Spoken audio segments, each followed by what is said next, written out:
Hello. നമ്മുടെ കുട്ടിക്കാലത്തിൻ്റെ ഓർമ്മകളിലൊക്കെ നമുക്ക് favourite ആയിട്ടുള്ള ഒരു ചിക്കൻ ബിരിയാണി സ്പോട്ട് ഉണ്ടാവും അല്ലേ? അങ്ങോട്ടേക്കാണ് ഇപ്പം നമ്മൾ പോയിക്കൊണ്ടിരിക്കുന്നത് കേട്ടോ. തുഷാരഗിരിയിൽ നിന്ന് തിരിച്ചു വരുന്ന വഴിക്ക് നന്നായിട്ട് വിശന്നു.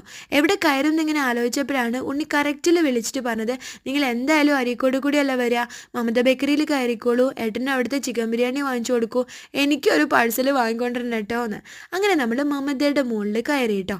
അവിടെ താഴെയായിരുന്നു സാധാരണ സെർവ് ചെയ്തിരുന്നത്. ഇപ്പം റിനോവേഷൻ വർക്കൊക്കെ നടക്കുന്ന കാരണം മുകളിലേക്ക് അതിൻ്റെ സ്പോട്ട് മാറ്റിയിട്ടുണ്ട് കേട്ടോ. അടിപൊളി സെറ്റപ്പ് ആക്കി അവർ മാറ്റിയിട്ടുണ്ട്. എത്ര വർഷമായി എന്നറിയോ ഇവിടെ വന്നിട്ട്. അപ്പോൾ ഇപ്പോൾ ഏട്ടൻ കഴിച്ചുകൊണ്ടിരിക്കുന്ന സാധനം എന്ന് പറയുന്നത്, പണ്ട് അമ്മയ്ക്ക് ജോലി കഴിഞ്ഞ് വരുമ്പോൾ ഞങ്ങൾക്ക് സാധാരണ വാങ്ങിച്ചുകൊണ്ടിരുന്ന ഒരു സ്നാക്കാണ് ഇങ്ങനെ കട്ടിപ്പത്തിരിയുടെ ഉള്ളിൽ ചിക്കൻ നിറച്ചത്. നല്ല ടേസ്റ്റാണ് കേട്ടോ. പിന്നെ നമ്മുടെ മെയിൻ ഐറ്റം വന്നു ചിക്കൻ ബിരിയാണി. അന്നും ഇന്നും എന്നും ഒരേ ടേസ്റ്റ് തന്നെ നിലനിർത്തുക.